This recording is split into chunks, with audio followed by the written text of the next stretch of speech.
you wanted the best, you've got the best podcast. The hottest podcast in the world. The Chris Voss Show, the preeminent podcast with guests so smart you may experience serious brain bleed. The CEOs, authors, thought leaders, visionaries, and motivators. Get ready. Strap yourself in. Keep your hands, arms, and legs inside the vehicle at all times, because you're about to go on a monster education roller coaster with your brain. Now, here's your host, Chris Voss.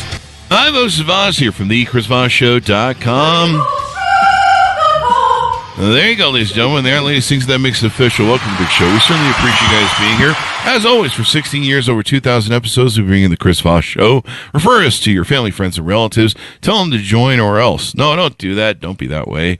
Tell them to subscribe to the show so they can be smarter, brighter, happier, more fulfilled, and all those serious things that I'm not sure we can legally say that we'll provide. But, you know, we have so many great authors on the show that provide so much data. You can learn stuff from everything from fiction to nonfiction to educating yourself, psychologists on the show, or, you know, worst case scenario, you just might laugh a lot.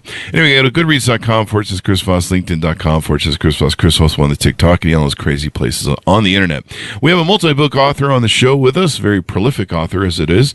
Rob Hart joins us on the show. His book came out June 11th, 2024. It's called Assailants Anonymous. That should have been the title of our other podcast. Sounds like a good title for a podcast. There you go. Anyway, his new book has come out. We're going to be talking about what's inside of it. Rob Hart is the author of Assailants Anonymous, The Paradox Hotel, The Warehouse, and the Ash McKenna Crime series. He's also the co-author of Scot Free with James Patterson. He works as a book publisher, a reporter, a political communications director, and a commissioner for the city of New York. He lives in Staten Island. Welcome to the show, Rob. How are you? I'm doing all right, Chris. Thanks so much for having me. There you go. That's quite the bandwidth you got there on the bio. I keep myself busy. There you go. So give us let's see, we need a website link for where people can find you on the interwebs. Yeah, sure. I'm at robwhart.com, and you can find all of my stuff there. Oh, that's so great. It's such an easy URL, too. Gotta love it. So give us a 30,000 overview. What's inside your new book? Sure. Assailants Anonymous is basically if John Wick got into a 12-step recovery program for killers. I'm sorry, that is hilarious. Man, like I blew the curve on that one. Because that's the best elevator pitch I've ever had on any of my books, and I'm never going to get to that height again. John Wick goes into a 12-step recovery program for killers. Yep. So there you go. And so that explains the coffee cup that's on the cover with the knife through it, I guess. Yeah. It's the 12-step program coffee cup from the meetings and stuff. This has got to be an interesting sort of thing because, does he go to a group? Is there a group of anonymous, or can you tell us that? Is there a group of assassins? Absolutely. So it's like a covert organization. It's all killers who want to get out of the game, but kind of like need that support. Because here's something that I found that was really interesting. Is there are actually similarities in brain structure between people who are addicts and people who are killers. Really? And part of that has to do with things like impulse control and stuff like that. And we know that it doesn't have to be a substance to be addictive, because you could be addicted to gambling, you could be addicted to sex. So sometimes it's just about that pleasure reward system. And so he's in this group and he's with all these different killers. You know, one is a former mercenary, one is a former hitter for the Yakuza, one is a serial killer. And they all argue over whether he should be in the group.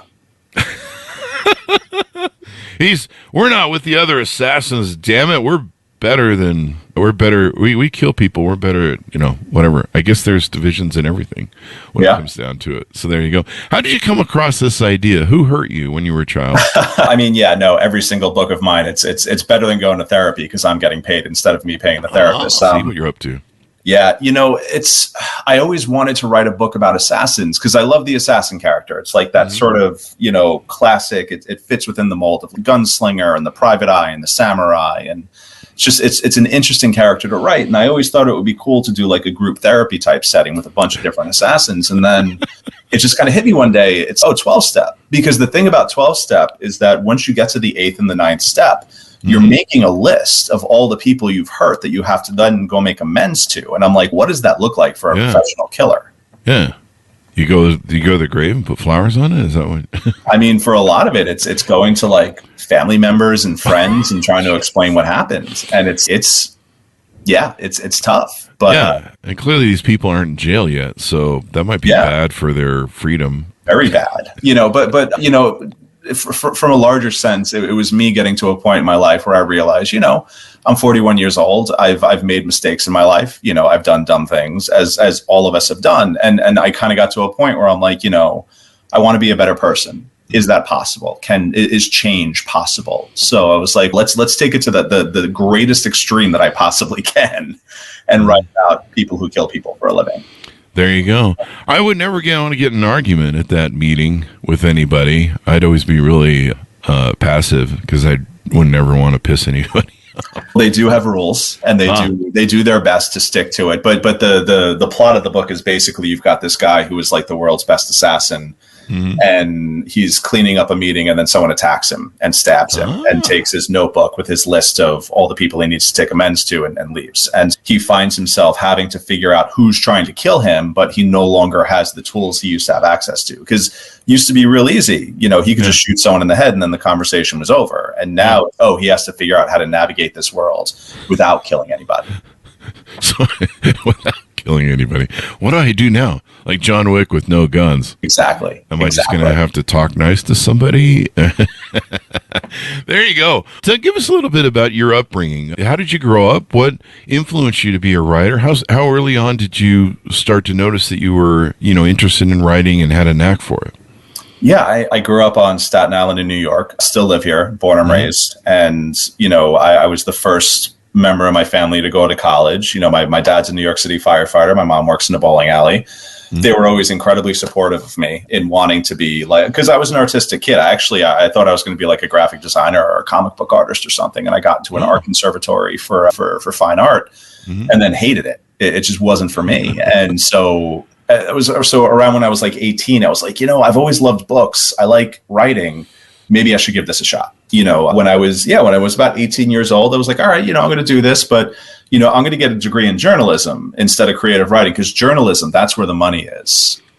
And, that worked out the way it worked out. I did that for a couple of years and, then just kind of bounced around until finally, I wrote a book that made me enough money that I could become a full-time writer, which was the dream. And what was the proponent for crossing the threshold there and getting the book written? Was there something that moved you in life, or do you just finally say, hey, I'm going to just finally get this book thing done? I think I kind of started out with a mission statement, which is so my very first book was called New York, and it's like a punk rock private eye novel about a sort of brash, hot-headed kid who will eventually one day become a private investigator. But I wanted to sort of like draw out like an origin story of what brings someone to that line of work. Mm-hmm. And that took me like 5 years to write, because I had no idea what I was doing. I could write a book in 5 months now, but I've written enough now that I kind of have a process. Mm-hmm. But yeah, I wanted to. It was a story that I felt like I had never seen. I was like, you always meet these private eye characters when they're deep into their career and they're older and they're jaded. And I'm like, what would it look like to follow someone who is eventually going to get there? Well, what's that origin story look like? Hero's journey, maybe. Yeah. Unless they're assassin. I don't think you're quite a hero at that point, but technically in some sort of story format, I mean, you're the hero of the story. So there you go. And then you wrote the series. Let's see if I have it here. It was called the Ash McKenna Crime Series. Yep. So that was 5 books. And they were great and they were fun. They came out from a small press. Then I wrote a book called The Warehouse. And The Warehouse is basically like it's an entire novel length indictment of Amazon and their entire business model. Oh, wow. But yeah, that turned into a thing. That was a book that I was like, there's no way anyone's going to publish this, because Amazon is 75% of U.S. book sales. Like, no one's going to poke the bear.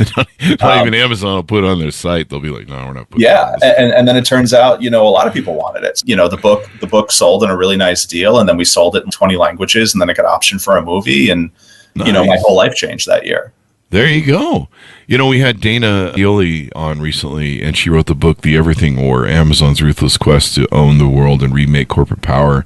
And she outs like all the dirty secrets of Amazon. And so we were joking about how, Amazon still lets it be put on their website.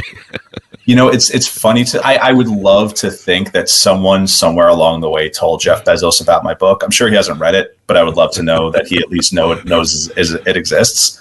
There you But go. I think one of the best compliments I got was, so I'm researching this book for years, and I'm writing about Amazon. It's a very secretive company. And when I was writing it, there was really only one good book about Amazon at the time, called The Everything Store by Brad Stone. And so that's pretty much what I was basing it on, that and like some news stuff, but also a lot of research into Walmart, because Amazon's kind of copying Walmart's playbook in a lot of ways. But so I write this book, and I have a friend who works on like a high level in Amazon, and she pulls me aside after she read it, and she's, "Who did you talk to?" And I'm like, "Oh no, I made everything up, but Wow. I'll take that. I will put that feather in my cap." Does it have pee buckets in it? There was a thing where it definitely has. It has breaks, like your bathroom break is the bathroom breaks. You get like 10 minutes, but it's like from whenever it tells you can go to the bathroom. Oh, when it tells on the other side of the warehouse, like you're kind of screwed. Well, my bladder would not survive that in my old age. That's amazing. And so it hit really well. It got a ton of ratings and reviews. Got over 13,098 ratings on Goodreads and 3,015 ratings on Amazon. It still keeps kicking. I believe that's the Kindle version. I think the numbers stay the same. Yeah, they do. Awesome, man. It was a fun one. Yeah, it's funny how, what is it? Fiction is real life is stranger than fiction, I suppose, in some ways. Yeah. It's there was actually something. There were things that I was thinking of that I was going to put in the book, and then I'm like, nah, this is too ridiculous. This is crazy. No one's ever going to believe it. And then within a year or two, Amazon was introducing these things, and I'm like, man, I wish I put that stuff in the book, because people would have thought I was so smart. That's hilarious. And then you did the Paradox Hotel, and that did really well with ratings. Again, yeah, that was another fun one. That was a time travel murder mystery, and time travel. I eventually found that writing time travel is kind of like going to White Castle. You think it's a great idea until you do it, and then you're like, "Oh God, what have I done to myself?" Yeah, it is. It's brutal, but it's a ton of fun. There you go. It's billed as noir inflected. I'm a big fan of film noir. What does noir inflected mean? I think, I kind of had this idea of, I wanted to set a book in a hotel for time travelers. And so, I thought, if we invented time travel, what would happen? I figure it would probably look like space travel, where at first it's, someone develops it and it becomes sort of like a venture for the government, but then slowly private industry starts to get involved. And then, it turns into a tourism thing. And then you've got this hotel where the tourists stay before they travel in time. And I thought, what would be cool is if the book was about the house detective, and this is something ritzier hotels had back in the day. They would have a house detective, someone who would live in the hotel. And basically they were like usually like a retired cop or something. And they would keep things quiet, to so as not to tarnish the reputation of the hotel if something bad went down. We do that around my house. Yep, there you go. And so it just seemed like a fun entry point for telling the story. And I had a blast with that one. It was a fun book. Yeah, and readers loved it. So finalists for the Lambda Literary Award and one of the best books of the year according to NPR and Kirkus Reviews. There you go. It was the Boston Globe who used the noir inflected. This is why I do the show, so I can learn new terms all the time. Yeah. So there you go. So now you've launched in this book, and it's out for sale. People can check it out. John Wick goes on a 12-step program. You can find out how it turns out. Anything more you want to tease out about Assassins Anonymous before we go? Yeah, I mean, I would say the thing that I'm really excited about right now is that, so the book actually got options by Amblin and Steven Spielberg for a potential film series. And there are some things moving right now, and it's Hollywood, so things move slow, but my man, I would love to see that happen. Just, I got to tell you, when I was having a conversation with the executive who bought it at Amblin, and she was like, "Oh, and I had a conversation with Steven last night about this, and he loves it." And I'm like, the thought that like Spielberg knows my dumb little book is probably one of the best moments of my life. That's awesome, man. Yeah, that is awesome. I think it'd be great. I don't know. I'm thinking of Fight Club. Remember Fight Club? They would always go into those anonymous groups. Yeah. The one guy had a thing where he'd always go. I think those are interesting to watch. So there you go. What does your future look like? Anything on the horizon that you're maybe working on, toying with, next book for the contract, et cetera, et cetera? Yes. I wrote a sequel to Assassins. That's called The Medusa Protocol, and that's coming out probably next summer. I also have a book that I co-wrote with Alex Segura called Dark Space, which is essentially if John Le Carré was writing Star Trek. It's like space espionage, and that's coming out in October. And then I'm co-writing a book with someone that I can't talk about yet because we haven't announced it, but we should be announcing it hopefully within the next few weeks. But that's been a fun one too. So basically, I haven't been sleeping a lot lately. You got a lot going on. There you go. I mean, you know what? It's good to be busy. I'd rather be busy than the alternative. That's true. There's a lot of authors out there that would love to, be selling a lot of books and being successful. So, yeah, keep on rocking it. We'd love to have you back for the future ones. Please come back, Rob. I would love that. Thank you so much. There you go. Thank you for coming on the show. Give us your .coms. Tell people where they can find you on the interwebs and any sure. It's you want to. robwhart.com. I'm also most active on Instagram, which is robwhart1. There you go. Folks, order up wherever fine books are sold. Stay away from those alleyway bookstores because you might get need a tetanus shot. It's called Assassins Anonymous by Rob Hart. It's out this June 2024 on June 11th. Thanks for tuning in. Be good to each other. Stay safe, and we'll see you guys next time. And that should